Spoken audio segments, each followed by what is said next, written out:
Hi there, everybody. My name is Abby Whitaker, and these are my teammates. Hi, I'm Tegan. Hi, I'm Daniel. Hi, I'm Devin.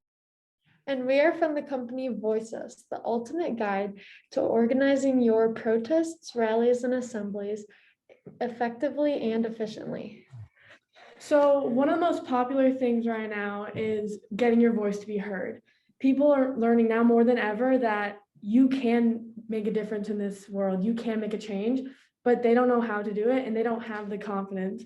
One thing that brings people confidence is having those numbers behind you. Having numbers behind you helps you have your voice heard and everyone else's, because people actually notice there's a problem. If there's just one person talking, it might not be as popular as if there's 30 people or 300 people. So that's when we come in. Voice Us is a platform that allows people to find protests and organizations around their area to help support the groups that they are wanting to support. And we also allow for people to organize on our app so they can get their protest heard.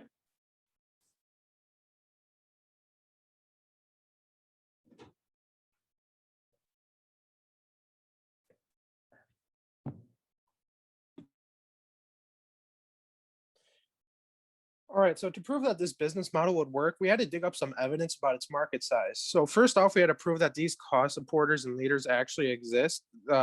These are the people that make up our target audience. These are the people that make up our market. So it turns out we have 19.8 million supporters and 1.7 million leaders currently residing in the US.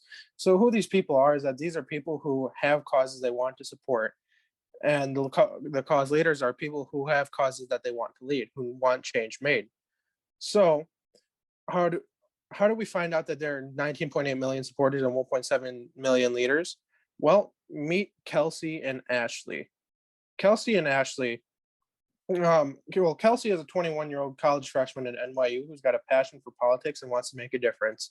Residing in an urban location with a low to middle class income, her political compass tends to lean left, and she wants to see change made in her community. Kelsey also happens to follow Ashley on Twitter. Speaking of which, Ashley, a 23-year-old woman of a minority from Chicago who has low to middle class income, has a college degree and a deep interest in social justice. Together, these two types of people make up our market size. So our addressable market is $13 billion, which comes from the revenue that the app subscription market generated last year, according to Business of Apps. Our serviceable market is around $204 million. We got this number from the amount of people in the population that match our ideal customer persona, taken from Statista and Pew Research, which consists of middle-aged females living in metropolitan areas who are politically active, and multiplied it by a unit price of $10, which is roughly the average in-app purchase amount across iOS and Android users, according to AppsFlyer. So our main competitors at the moment include general social media platforms that offer the ability to promote different events. These indirect competitors are upscaled tremendously from the niche of individual causes/movements. Apps such as Facebook, Twitter, and Instagram all have very large user bases, however, are not focused on providing support for your local and smaller base demonstrations. Regarding more direct competitors, these are not ideal services for a number of reasons. Firstly, the ones that are less populated than the big social media giants are not focusing on protests, assemblies, rallies, etc. We want to provide a service that is dedicated to those groups specifically and not have it overrun by extraneous events. Second, even those that are focused on demonstrations have little to no regular usage due to their lackluster features. They're unable to retain consistent users and therefore are often left vacant. VoiceUs tackles this by both keeping the user base engaged and providing a place where protests and events can be shared to the public. The promotion, because of this new age of technology that we're experiencing today, the promotion of our app will be mainly based in social media marketing. Based on the results of our MVP, we have determined that this is the best course of action because it has worked in the past and because it is directly using our competitors to our advantage. We will continue to be using YouTube, Instagram, and Facebook advertisements that will allow us to directly target people in our customer segment. We will also be contacting protest organizations about our cause's mission, in which they would endorse and broadcast information about our app to their supporters. Because of the interviews that we have conducted with these protest organizers, We already have a couple people that would be more than willing to help us achieve this goal. Now on to the financials.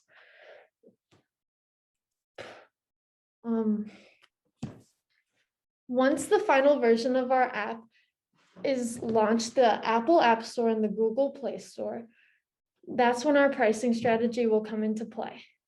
There will be one source of revenue at launch. A subscription will be 1 unit of revenue at $9.99, $9.99. Because our app is a service, this means that after launch, there will be relatively no production costs. The exception to this is the 20 cents of the credit card fee that is applied to all in-app purchases. And this will be on every purchase that is made through our app. The Apple App Store also charges $99 per year, and the Google Play Store charges a one-time fee of $25. This leads us to the profit per subscription of $6.79 per unit of revenue. And if we get only 4,250 customers to buy our product in our first year, this will lead us to an astounding first year revenue of about $42,500. So to test whether this problem was big enough to get people to pay for the solution, we created a minimum viable product. Our MVP consisted of two things, an app demo and a landing page. Through our advertisements, users would go to our landing page where they can then download the demo. But the most valuable information didn't actually come from the people who downloaded the demo. Admittedly, not one person downloaded our demo. Instead, the most valuable information didn't come from what our customers said, but instead came from what they didn't say. During our MVP process, we learned that nobody was really interested in our solution. However, the Voiceless you know now isn't the same Voiceless it used to be. For about 6 months, Voiceless was an app that helped you find protest information. We later found out that people weren't looking to change the world by organizing protests, they just needed support for their cause. And thus, with 2 months left in the school year, Voiceless set out to be the solution that people needed. The information we found after the transformation was staggering. We asked 100 protest organizers on Facebook whether they would pay for the extra support for their cause. Of the 8 that responded, 7 said yes, and 1 was unsure. A second round of interviews revealed that 8 out of 10 protest organizers would be comfortable paying for the extra support, with the average response being somewhere between $20 to $25 for an extra 50 supporters, so around 50 cents per supporter. We didn't make any money during those interviews, but our business got something even more valuable: validation. It was through these customer interviews that we knew our new solution had serious potential. The startup cost for this company to start running is considerably less than other businesses, totaling at just $8,043 for trademarks, copyrights, marketing costs, and LLC. However, after doing our due diligence, Voiceless is going to need a little bit more to cover our accumulated loss and keep a liquidity cushion. Therefore, Voiceless is asking for $16,000 for a 10% stake at our company based on a post-money valuation of $158,481.70. The capital will be allocated as such: $5,805 for accumulated loss, $2,151.83 for our liquidity cushion, and $8,043.17 for startup costs. The startup cost consists of $965 for trademarks, copyrights, and app demo, and $6,978.17 for an initial marketing push. The exact dollar amount needed to reach 100,000 people with an internal rate of return of 55.9% and a money multiple of 8.2. Every dollar you invest will be returned to you at a luxurious margin. Should we decide to sell the business, we've developed an exit strategy by selling to a strategic investor, anyone who might be interested in getting names of the nation's most politically active group, such as Instagram, Facebook, or a competitor. We can ensure our business will be making us money no matter what we decide to do with it. The current plan is to achieve an exit for the investor by selling the company at the end of 5 years, preferably to a strategic investor like Facebook. So in conclusion, we would love to have you investors on board with our company. However, we do regret to inform you that only 2 of our 5 group members were actually interested in funding for this company. So without all our group members giving it our all, we cannot in good faith continue to work on this business in the future or accept funding for it. We thank you for your time and consideration, and it was an honor pitching our company to you. Thank you. All right, thank you, Voice Us. Appreciate that. Why don't we start the Q&A session with Margarita?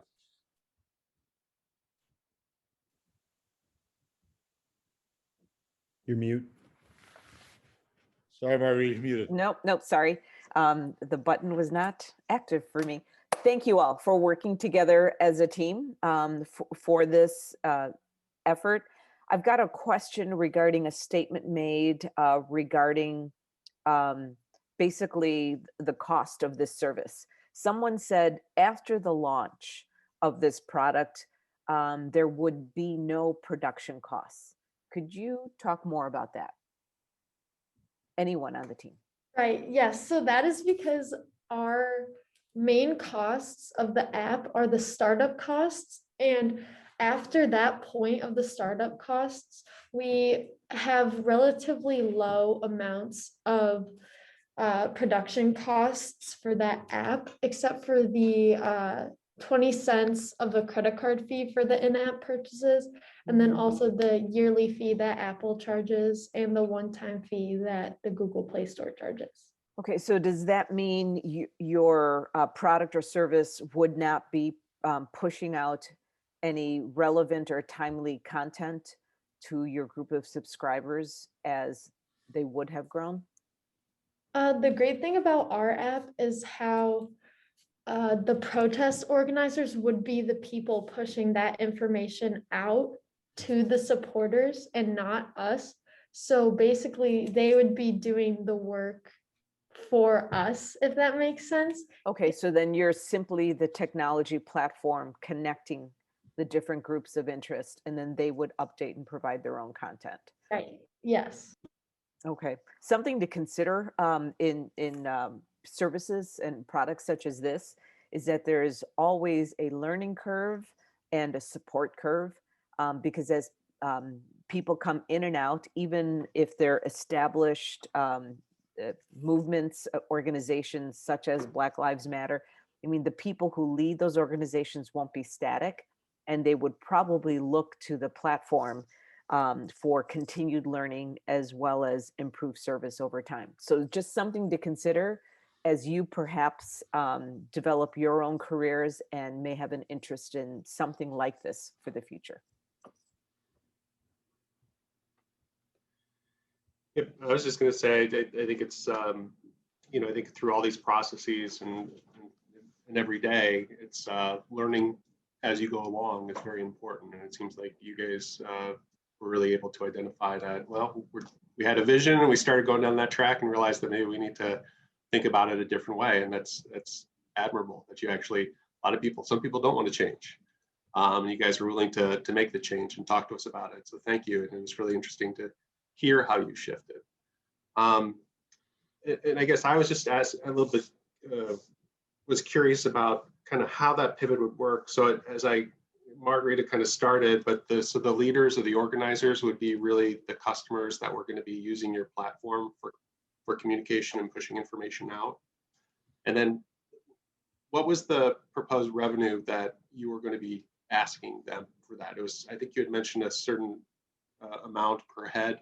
So is that kind of, would it be just they would kind of pay you a subscription to use it for a certain period of time? Or would it be depending, you know, how many people they inputted? They'd be kind of compensating you for how many people were receiving their information? What was the thought process in that?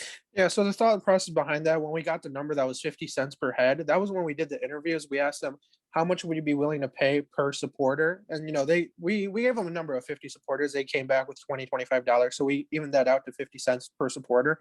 And that's what they said that they were willing to pay. So we took that number and we made it into a $10 subscription because we found that $10 is the average purchase price of one, anything on social media, and two, what these guys were willing to pay, because not everybody needed 50 supporters, we found. So the $10 subscription price is to get access to those supporters. So the 50 cents per head, that was just them telling us how much they wanted to pay. So we took that number and turned it into the $10 subscription that we have now. Okay, and you probably explained that and I probably missed it, so I apologize. And I guess the other question, just follow up because I'm curious. Would each user have sort of a captive group of people that they're pushing information to? Or are you creating sort of a data, so people input, like, I know people are interested in this and I'm going to use them, and kind of it creates this populated group of socially motivated people, so that different organizers have access to different potential participants? Okay, yeah. So with our group, what we're going to be doing is we're going to be reaching out to people interested in protests, and we find what groups they would want to like participate with and what groups they support. And then we collect those numbers and we go to the protest organizers and we're like, we have this number of people. Are you interested in like connecting with them? And that's how our business will grow. Thank you. I got a question. When you were talking to some of the, when you were vetting this with some of the organizers and such that you were talking to, was anyone concerned about using an app that's designed to, consolidate information on when and where and who some of these protests are happening, and concerned about the misuse of that data by law enforcement or other entities that they might be concerned about? Like, was there concern on that end? I was concerned about that initially, yeah, and that was one of the biggest things with their old business model before we pivoted. Before, that problem was huge. People wanted to know, okay, because our first time we were a protest organizer, so people wanted to know, if you're getting all the information about our protests, about our causes, where they're going, what are you going to do about that, and should you have that information? And that was part of the reason we left the first one. So in the second one, that same question is still there, right? And it's, if you're consolidating all this information to hand to your supporters a nicely wrapped bow, so they get all this information that they need to know for the cause, if they want to go attend a live protest or if they want to go support the cause, there is a serious concern about potential misuse of that. The best thing we have, it's like all social media companies, about 25% of social media companies, like, revenue, where their revenue goes towards, is towards their moderation team. So I don't think Voices is going to be an exception when it comes to that. I seriously think if we adopt this kind of social media like model, we are going to have like a moderation team and hope people don't misuse it. And if we do find people who's using it, we'll have to kick them off the platform. But that is a serious question, and that is something that no company that's currently exists has a good answer for, just because people with malicious intent just exist. It's hard to get around them. If there was a solution to combat that, we would use it. But like I said, social media is just a complicated model. So that is a valid concern. And that's something we're going to fight hard to work towards in the future.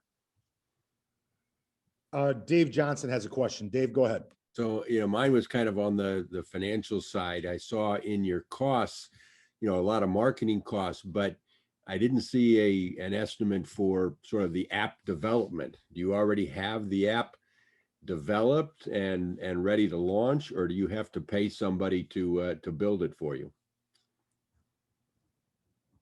We do have to pay someone to build it for us. The one thing about this business model that's kind of nice is that we can get away with being a service for the first 2 years. So in our financial model, we incorporated the cost of developing an app, which is $70,000. And we put that in our year 3 cost when we would have the funds to develop this app, to hire someone to make the app. Because this model can work as a website, a landing page, it works as a website. For the first 2 years, that is the plan. We are going to be a website. We're going to do it manually. We're going to have to put in a lot of hard labor. But ultimately it does work as a website. It can work as a website. So we're going to make it work as a website. And then in year 3, once we have the funds to develop the app, we will launch the app with the revenue that we have, because only in year 3 will we be able to afford it.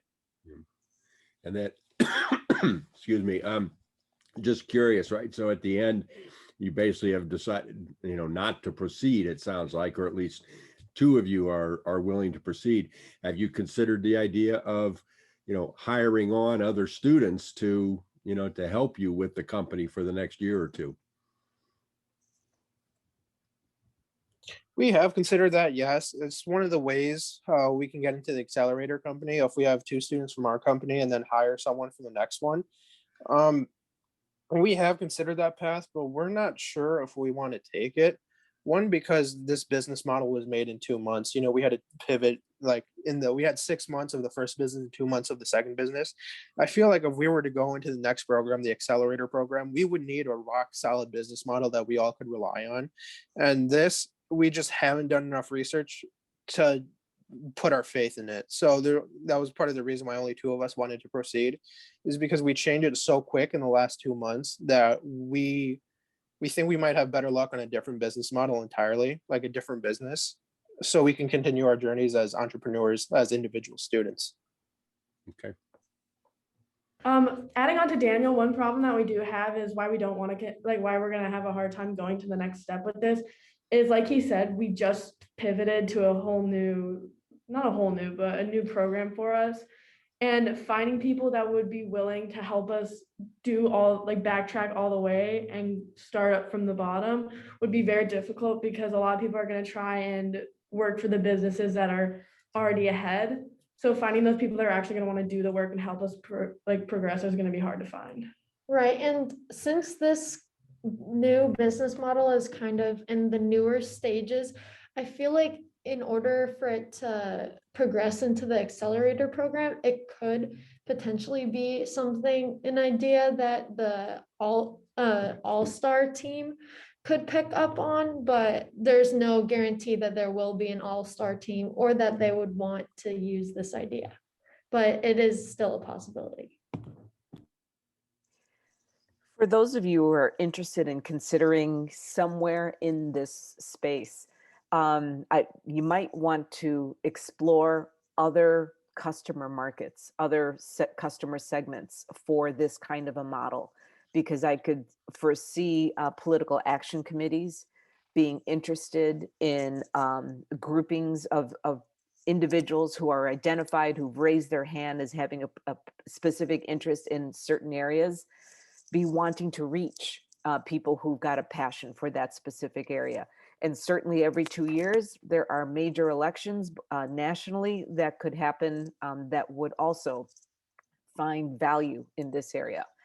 So just something to consider, that if your initial target market isn't working out, it's worth the exploration to take a look at related segments, because there may be others who will provide more fertile ground than the original hypothesis. All right, guys, with that, listen, Voice Us, thank you very much. Board, thank you for your time and your comments.